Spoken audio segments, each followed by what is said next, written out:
오늘도 하나님을 예배하는 우리 모든 성도님들 위해 하나님의 은혜와 평강과 기쁨이 넘치시기를 주님의 이름으로 축원합니다. 특별히 이번 주간은 설 명절 기간입니다. 우리가 설은 음력으로 한 해를 시작하는 첫날입니다. 그래서 이 설날에는요, 이 묵은 해를 보내고 또 희망으로 가득 찬 우리가 새해를 맞이하게 됩니다. 그래서 온 가족과 친척들이요, 한 자리에 모여서 덕담을 나누고 음식을 나누는 뜻깊은 날입니다. 특히나 집안의 윗사람이나 어르신들에게 세배를 드림으로 건강과 행복을 기원하는 뜻깊은 명절이라고 말할 수가 있습니다. 우리는 특별히 설 명절을 앞두고 지난 한 해를 돌아볼 줄 알아야 됩니다. 우리가 지난 한 해를 돌아보면요, 또 개인적으로 가정적으로 좋은 일들도 많이 있었겠지만, 그러나 너무나 힘들고 고통스러웠던 일들도 있었을 것입니다. 하지만 그 무엇보다도 그러한 과정들을 통해서 하나님의 은혜를 우리가 더욱 많이 경험하게 되었다는 것입니다. 그래서 하나님께서 오늘까지 여러분 가정과 함께 하시고 지켜주셨다는 사실을 기억해야 됩니다. 그렇기 때문에 새롭게 시작하는 이 새해에도 하나님께서 여러분과 함께 하시고 또 여러분의 가정을 지켜주실 줄로 믿어야 됩니다. 그래서 우리는요, 이 믿음을 가지고 올 한 해도 여러분의 가정이 하나님의 인도하심을 신뢰하며 나아가는 여러분의 가정이 되어야 됩니다. 여러분, 본문 말씀을 우리가 이해하기 위해서는요, 20년 전의 사건으로 거슬러 올라가야 됩니다. 당시 이스라엘에는요, 엘리가 제사장으로 있었던 때였습니다. 그런데 그의 아들 홈니와 비나스가 있습니다. 이 홈니와 비나스가요, 여호와의 법궤를, 하나님의 임재의 상징인 여호와의 법궤를 가지고 이 블레셋과의 전쟁에 참여하게 됩니다. 그런데 그만 블레셋에 의해서 전쟁에 큰 패배를 당하고 홈니와 비나스가 죽고, 또 충격적인 것은요, 하나님의 임재의 상징이었던 법궤까지 빼앗기게 됩니다. 이 소식을 들은 엘리 제사장은요, 의자에 앉아 있다가 너무나 충격적인 소식을 듣고 뒤로 넘어져서 목이 부러져 죽는 그런 일이 있게 됩니다. 그리고 바로 그때 엘리의 둘째 아들이었던 비느하스의 아내가 그만 아이를 낳다가 죽게 되는데, 그 아이의 이름을 이가봇이라고 지었습니다. 이 이가봇이라는 뜻은 뭐냐면요, 하나님의 영광이 이스라엘에게서 떠났다는 뜻입니다.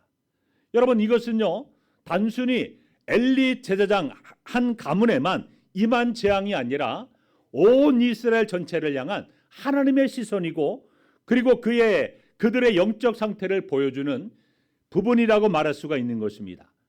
이제는 더 이상 하나님의 도우심을 기대할 수 없는 상태가 바로 이스라엘 백성들의 영적인 상태였습니다. 바로 하나님의 영광과 은혜가 떠나버렸기 때문입니다. 여러분, 하나님의 영광과 은혜가 떠나는 것보다 더 큰 저주가 없다는 사실을 알아야 됩니다. 저와 여러분의 가정은 하나님의 영광과 은혜가 떠나는 가정이 되어서는 안 됩니다. 하나님의 은총과 축복이 많은 그런 가정이 되어야 됩니다. 여러분, 사무엘하 7장 11절 하반절에 보면 하나님은 다윗에게 뭐라고 말씀하셨냐면요, 여호와가 너를 위하여, 그러니까 다윗을 위하여 집을 짓는다고 했습니다. 자, 여기에서 집을 짓는다는 말씀은요, 너의 집안을 축복이 넘치는 가문으로 세워주시겠다는 그런 말씀이에요. 자, 그리고 15절에서는요, 그의 후손이 만일 범죄를 하면 인생의 채찍으로 그때 징계하겠지만 내 앞에서 물러나게 한 사울에게서 내 은총을 빼앗은 것처럼 그에게서 빼앗지는 아니할 것이라고 말씀하고 있습니다. 이 말씀이 무슨 말씀입니까? 다윗의 집안에서 하나님의 은총을 어떤 경우에도 거두지 않을 것이라는 약속입니다. 여러분, 이 말씀이요, 얼마나 귀한 말씀입니까? 얼마나 기본 좋은 말씀입니까? 여러분도 이 다윗의 가문처럼 되기 위해서 우리도 기도해야 됩니다. 그래서 우리는 기도할 때 하나님, 우리 가정은 하나님의 은총이 끊어지지 않는 가정이 되기 원합니다. 어디를 가든지 내 평생의 여호와의 선하심과 인자하심이 정령 따르는 그런 삶이 되게 하시고 그런 자녀들이 되게 해주시길 원합니다. 이렇게 날마다 우리의 가정과 가문을 위해서 기도해야 됩니다. 여러분, 하나님의 은총과 축복을 받은 믿음의 가문들을 여러분들이 자세히 살펴보게 되면요, 거기에는요 분명한 이유가 있습니다. 그 가정 안에는요 그 축복과 하나님의 은혜가 임한 축복의 통로가 반드시 있습니다. 가정의 축복 통로인 그 한 사람 때문에 그 집안에 복이 임하고 가문의 축복이 임한 것입니다.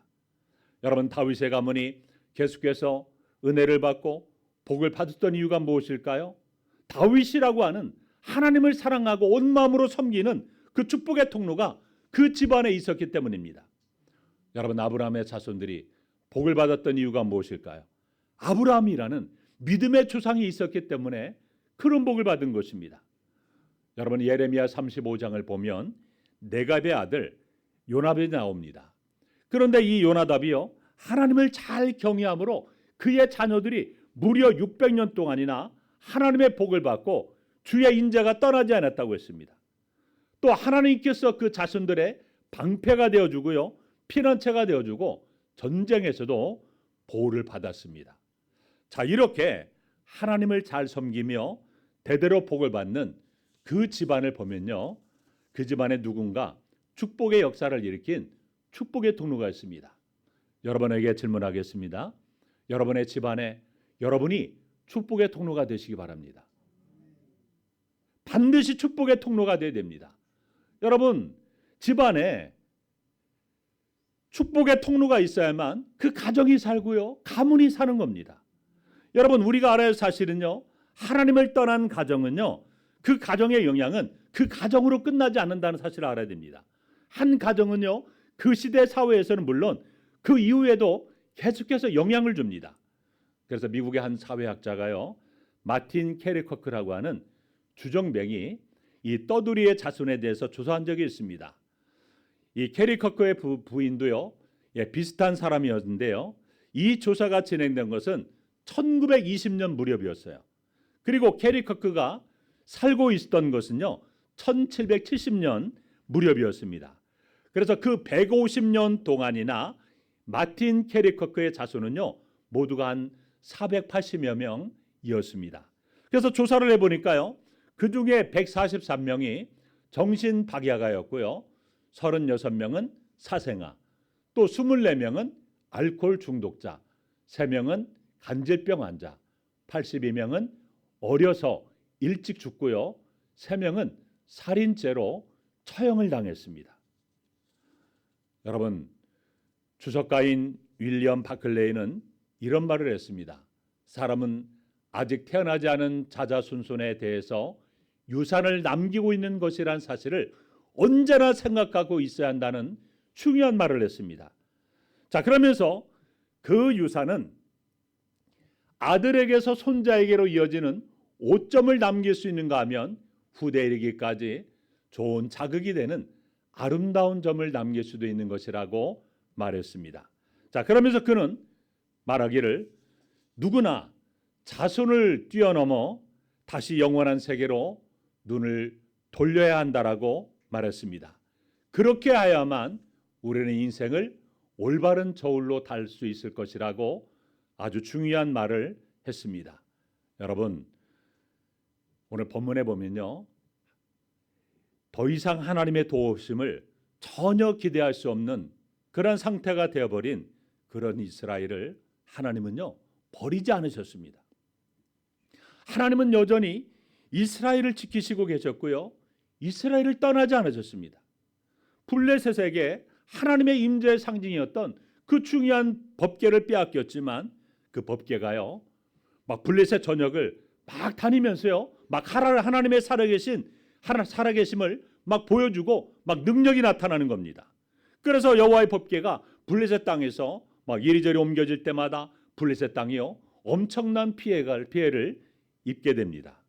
결국에 여호와의 궤는 이스라엘 땅으로 돌아오게 되었고 20년의 세월이 흐르게 됩니다. 블레셋과의 전투 패배와 그리고 이가봇의 상황을 겪으면서 이스라엘 백성들의 마음 가운데는요 무엇이 자로잡혔으면요 실패감입니다. 이 실패감에 완전히 젖어 있었습니다. 자, 그렇다면 이때 그들의 마음이 누구를 향해야 됩니까? 오직 하나님께로 그 마음이 향해야 됩니다. 이것이 정답이에요. 그래서 이사야 선지자는 이사야 55장 6절에서 이렇게 말합니다. 우리 다 함께 한번 읽어볼까요? 시작. 너희는 여호와를 만날 만한 때에 찾으라. 가까이 계실 때 그를 부르라. 그렇습니다. 여호와를 만날 만한 때에 찾아야 되고요. 가까이 계실 때에 부르어야 됩니다. 그리고 또한 이사야 선지자의 외침처럼 하나님을 찾고 또 찾아야 됩니다. 역대하 16장 9절에 보면 여호와의 눈은 온 땅을 두루 감찰하시고 특별히 전심으로 자기에게 향하는 자들을 위하여 능력을 베푸시기 때문에 우리는 하나님을 찾고 또 찾아야 된다는 것입니다. 하지만 본문을 보면 이스라엘 백성들은 어떻게 했을까요? 우리 본문 사무엘상 7장 3절 우리 다 함께 한번 읽겠습니다. 시작.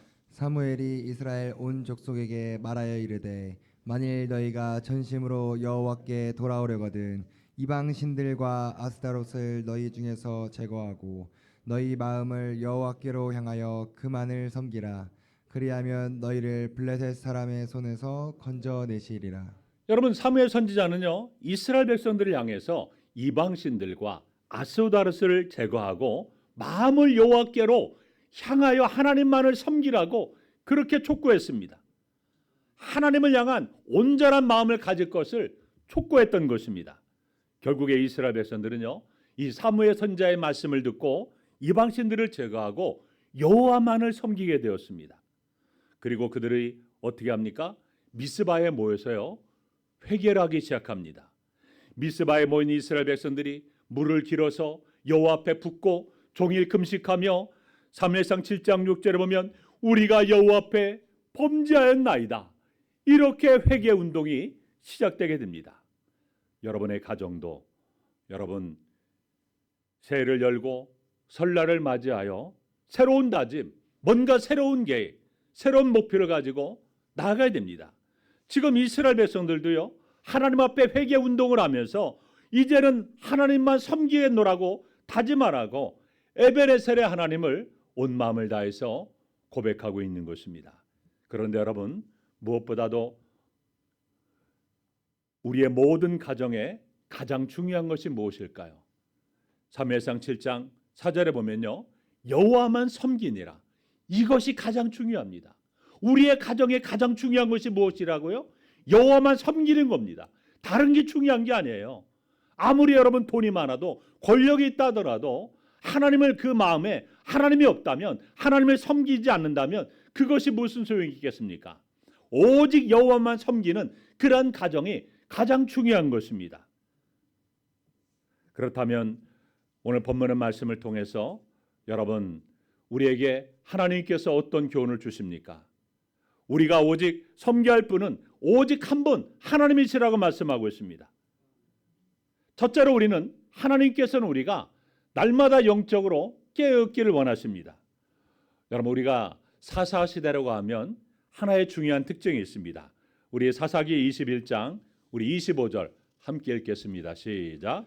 그때 이스라엘에 왕이 없으므로 사람이 각기 자기의 소견에 옳은 대로 행하였더라. 여러분 사사시대는요 각기 자기 소견에 옳은 대로 행하던 시대가 사사시대입니다. 자, 그런데 그러한 영적인 기류가요 이 사무엘 선지자가 활동하던 시대까지도 어느 정도 이어지고 있었습니다. 그래서 당시 이스라엘 백성들이요 하나님을 섬기지 않은 것이 아니에요.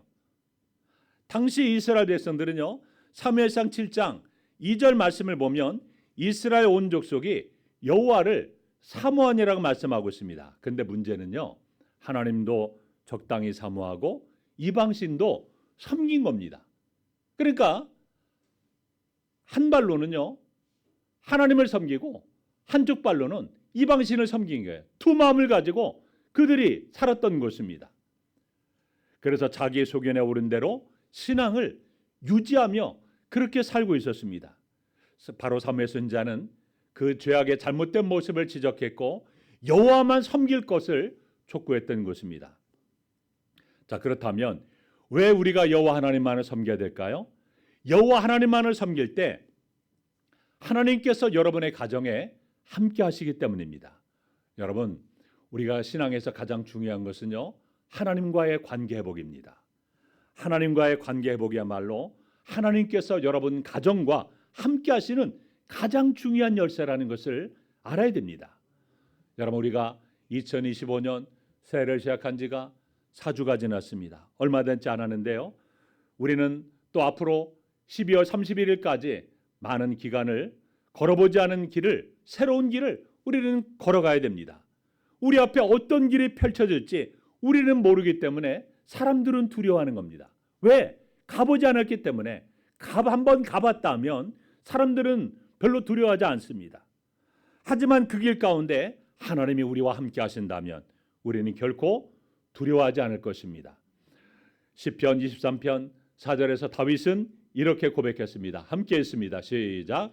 내가 사망의 음침한 골짜기로 다닐지라도 해를 두려워하지 않을 것은 주께서 나와 함께 하심이라. 주의 지팡이와 막대기가 나를 안위하시나이다. 아멘. 또 시편 119편 105절 말씀에도 주의 말씀은 내 발의 등이요 내 길의 빛이라고 말씀하고 있습니다. 여호와 하나님이 함께 하심으로 여러분들이 새로운 걸음을 내딜 때마다 다윗처럼 여러분의 가정도 여호와 하나님을 섬길 때마다 하나님의 함께 하심을 경험하게 될 것이고 여러분의 가정을 또 한 해 동안도 인도해 주실 것입니다. 두 번째로 은혜가 있는 곳에 사탄의 방해도 반드시 있다는 사실을 알아야 됩니다. 여러분, 이스라엘 백성들이요 이제 사무엘 선지자의 말씀을 듣고 미스바에 모여서 금식하며 회개하며 하나님만 온전히 섬길 것을 그렇게 신앙운동을 해나갈 때, 그런데 이 소식을 들은 이 블레셋이 어떻게 합니까? 7절에 보면 이스라엘을 공격합니다. 우리 본문 7절 함께 읽습니다. 시작. 이스라엘 자손이 미스바에 모였다함을 블레셋 사람들이 듣고 그들의 방백들이 이스라엘을 치러 올라온지라. 이스라엘 자손들이 듣고 블레셋 사람들을 두려워하여. 여러분, 이스라엘 백성들은요 이미 패배감에 젖어 있었습니다. 그런데 블레셋까지 쳐들어온다는 소식을 듣고요 그들이 두려워 떨었습니다. 이스라엘 백성들은요 지금 온 마음을 하나님께로 향하고 있어요. 이제 하나님의 역사하심이 일어나는 중요한 시기입니다. 그런데 그 순간에 누가 쳐들어온 것이에요? 블레셋이 쳐들어온 것입니다. 여러분, 이처럼 우리의 삶과 가정에도요 예기치 못한 어려움이나 사탄의 방해가 찾아올 수 있다는 사실을 항상 우리는 알아야 됩니다. 하나님만을 바라보려고 할 때 여러분 사탄 마귀가 이것을 방해한다는 겁니다.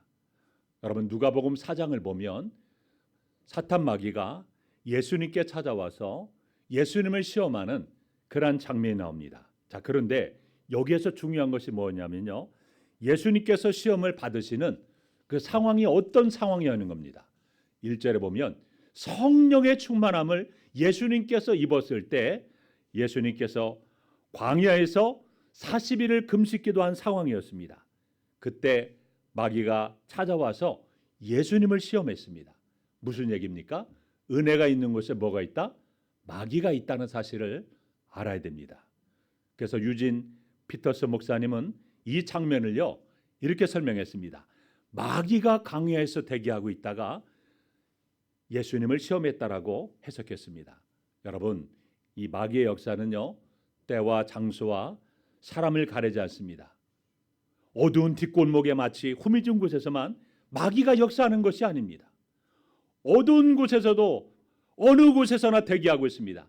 밝고 거룩한 곳에서도 마귀가 역사합니다. 예배하는 자리, 기도하는 거룩한 자리에도 마귀는 대기하고 있다가 역사할 수 있습니다. 은혜의 자리에도 마귀가 역사합니다. 이처럼 마귀의 역사는요 사람을 가리지 않아요. 아니, 마귀는요 예수님에게도 찾아와서 예수님을 시험한 존재인데 여러분, 그리고 성령으로 충만하실 때 찾아와가지고 시험을 했습니다. 우리라고 예외일 수 없습니다. 마귀가 역사하지 않는 곳은 없다는 것입니다. 여러분, 2025년 새해가 시작되었지만 여러분, 마귀가 그래, 새해가 시작했으니까 뭔가 새로운 마음으로 시작하려고 하니까 내가 조금 쉬고 있을게. 마귀는 이러지 않아요. 마귀의 역사는요, 항상 두루다니며 삼킬자를 찾아다닌다고 했습니다. 여러분, 믿지 않은 사람들이 이사를 갈 때 언제 이사를 갈까요? 언제 이사 갑니까? 손 없는 날에 이사 갑니다. 여러분, 이 손 없는 날은 악귀가, 그러니까 세상 사람들이 말하는 귀신이나 악귀가 돌아다니지 않는 쉬는 날을 손 없는 날이라고 말합니다. 그래서요, 뭐 음력 날짜로 그 사람들이 하는 말이, 안 믿는 사람들이 9와 0으로 끝나는 날이라고 그렇게 말합니다. 그런데 여러분, 이 손 없는 날에는요, 8개의 모든 방향으로 귀신이 활동하지 않는 그런 날이라고 그렇게 말합니다. 그래서 이 날에는 뭐 집을 수리한다거나, 그리고 이사를 간다거나, 뭐 결혼을 한다거나, 개업을 한다든가, 뭐 이런 것들을 주로 하게 됩니다. 그리고 이사를 갈 때는요, 이사 비용이 이 손 없는 날에요, 특별히 비싸요, 이사 비용이. 그런데 여러분, 사탄 마귀는요, 때와 시간과 장소와 사람을 가리지 않는다는 사실을 알아야 됩니다. 우리는요, 마귀가 여러분의 삶에 끼어들어서 방해를 한다 해도 그 상황에서 우리가 보여야 할 모습은요, 하나님을 향한 흔들리지 않는 신뢰라는 겁니다. 여러분, 2025년을 여러분들이 살아갈 때 여러 가지 수많은 또 사탄 마귀가 여러분의 가정에 시험할 수도 있고, 또 자녀 가운데 역사할 수도 있고, 여러 가지 힘들고 어려운 상황이 펼쳐질 수 있습니다. 그러나 절대로 우리는 그 믿음으로 흔들리지 말아야 됩니다. 본문 말씀을 보면 사무엘 선지자는요, 당황하거나 두려워하지 않았어요. 여호와 하나님께서 우리와 함께 하신다는 사실을 믿었기 때문입니다. 그렇기 때문에 그는 먼저 하나님께 예배를 드리고 간절히 기도하여 주님을 의지했습니다. 바로 그때 놀라운 일이 났습니다. 우리 사무엘상 7장 10절 함께 했습니다. 시작. 사무엘이 번제를 드릴 때에 블레셋 사람이 이스라엘과 싸우려고 가까이 오매 그날에 여호와께서 블레셋 사람에게 큰 우레를 발하여 그들을 어지럽게 하시니 그들이 이스라엘 앞에 패한지라. 사탄의 방해가 있을지라도 하나님을 향한 굳건한 믿음을 가지고 우리가 흔들리지 않으면 지켜나간다면 하나님께서 반드시 이기게 하신다는 사실을 기억하시기 바랍니다. 세 번째로, 하나님의 역사하심을 기념하는 가정이 되어야 됩니다.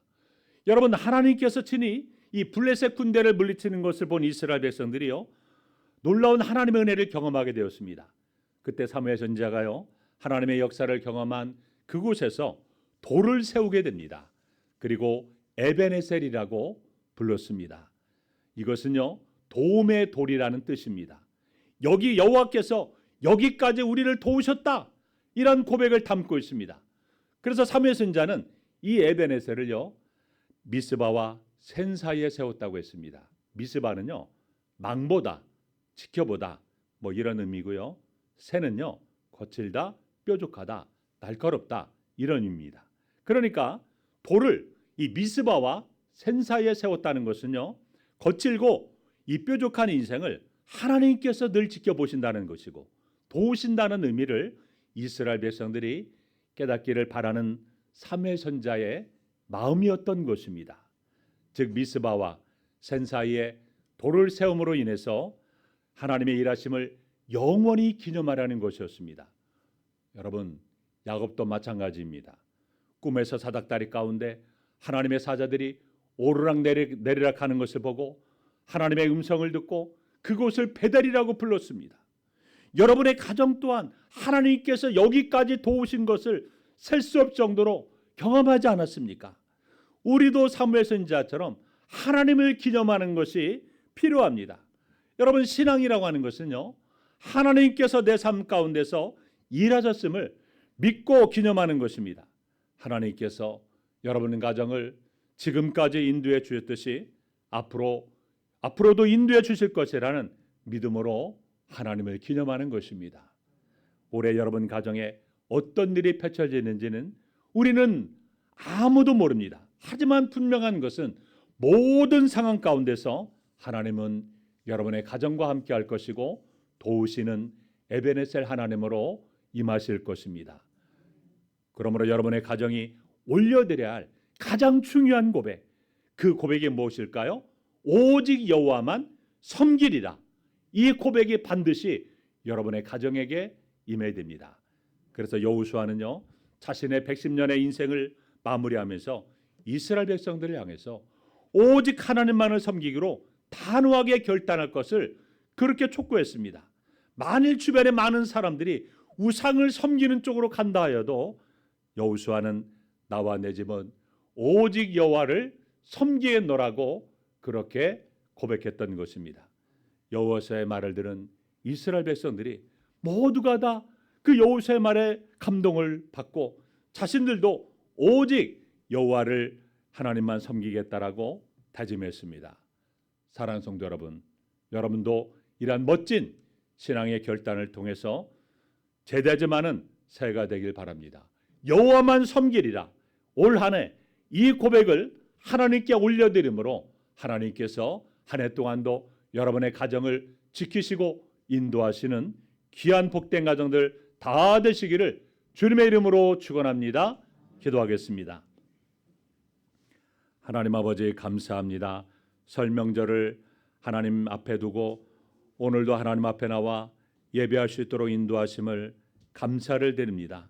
하나님의 영광과 축복이 끊어지지 않는 믿음의 명문 가정으로 우리 모두가 세우게 하시고 날마다 하나님 여호와만 섬기리라고 여호수아처럼 고백하며 또한 우리 모두가 다 하나님만을 섬기고 살아갈 것을 다짐하고 결단하는 우리의 삶이 될 수 있도록 도와주시며 우리의 가정이 영적으로 깨어있는 가정 되게 하시고 또한 은혜가 있는 곳에 항상 사탄 마귀의 방해가 있다는 것을 알고 늘 가족 모든 식구들을 위해서 기도하게 하시며 그 어떤 시험도 어떤 어려움도 사탄의 모든 시험도 이겨낼 수 있도록 도와주시고 하나님의 역사하심을 기념하는 복된 가정들 될 수 있도록 도와주시옵소서. 2025년 하나님 마지막 12월 31일까지 여호와께서 여기까지 우리를 도우셨다라고 하나님 앞에 감사하며 영광 돌리는 우리 모든 가정들 될 수 있도록 도와주시옵소서. 예수님의 이름으로 기도하옵나이다. 아멘.